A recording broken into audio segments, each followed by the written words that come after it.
Hello viewers, welcome to Politicos. Hyderabad అంతా వర్షం దంచి కొడతా ఉంది. ఏ ప్లేస్లో చూసినా కూడా వర్షం చాలా పెద్ద ఎత్తున పడతా ఉంది. దాదాపు 3-4 సెంటీమీటర్ల వర్షం కంటే ఎక్కువే పడతా ఉంది.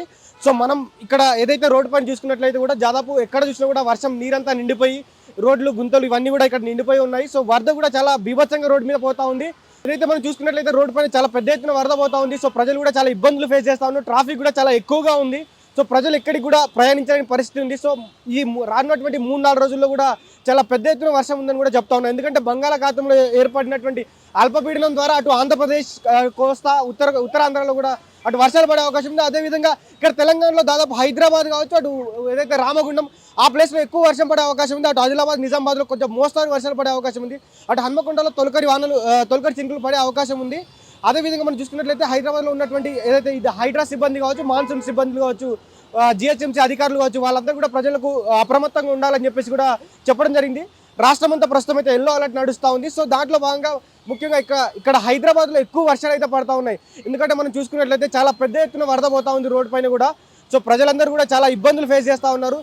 అదేవిధంగా మనం ఏదైతే హైడ్రా సిబ్బంది ఉందో హైడ్రా సిబ్బంది వారు కావచ్చు, అటు మాన్సూన్ సిబ్బంది వారు కావచ్చు, వారందరూ కూడా ప్రజలకు అందుబాటులో ఉన్నారు. సో ఎవరైనా ప్రజలు వారు అసలు బయటికి రాలేని పరిస్థితిలో ఉంటే అసలు హైడ్రా కావచ్చు, అటు జిహెచ్ఎంసీ సంబంధించినటువంటి మాన్సూన్ సిబ్బంది వారు కాంటాక్ట్ అవ్వాలని చెప్పారు. సో వారు కూడా చాలా సర్వం సిద్ధంగా ఉన్నాము. అయితే వర్షం ఎక్కువ పడే ప్రాంతాల్లో వారికి హెచ్చరించడం జరిగింది. సో అనివార్య కారణాల వల్ల ఎక్కడైనా చిన్నపాటి పొరపాట్లు ఏర్పడితే వారు హైడ్రా సిబ్బంది కావచ్చు, అటు మాన్సూన్ టీం కూడా చెప్పాలని కూడా వారికి టోల్ ఫ్రీ నెంబర్ పెట్టడం జరిగింది. అదేవిధంగా మనం ఎక్కడైతే ఈ ప్రస్తుతం మనం ఉన్న ప్లేస్ ఏదైతే ఉందో నాంపల్లి ఏరియాలో ఉన్నాం. సో దాదాపు ఇక్కడ చాలా పెద్ద ఎత్తున వరద నడుస్తూ ఉంది. సో ప్రజలందరూ కూడా ఇక్కడ చాలా ఎవరైతే ఆఫీస్కి వెళ్ళి వచ్చిన వాళ్ళు కూడా ఇటు రోడ్డు దాటాలంటే కూడా చాలా కష్టంగా ఉంది. సో చిన్న పిల్లలు, స్కూల్కి వెళ్ళే పిల్లలు కూడా వారు బయటికి వచ్చి వ్యాన్ ఎక్కలేని పరిస్థితి ఉంది. సో ఎక్కడ చూసినా కూడా ఇక్కడ ఏదైతే ఫ్రూట్ షాప్స్ కానీ ఇక్కడ రోడ్ పైన ఉన్నటువంటి దుకాణాలు ఎవరైతే ఉన్నారో వారికి కూడా చాలా ఇబ్బంది కలిగే అవకాశం ఉంది. సో ఈ అనుకోకుండా వర్షం రావడం ప్రజలందరూ కూడా చాలా కష్టాలు అయితే అనుభవిస్తున్నారు రోడ్డు పైన.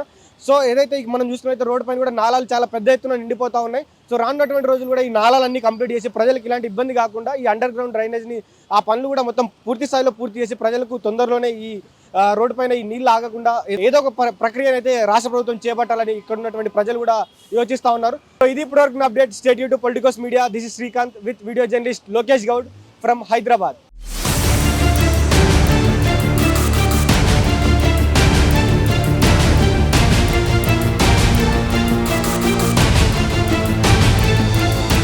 Please subscribe to the channel and download the Politicos app from the links in the description.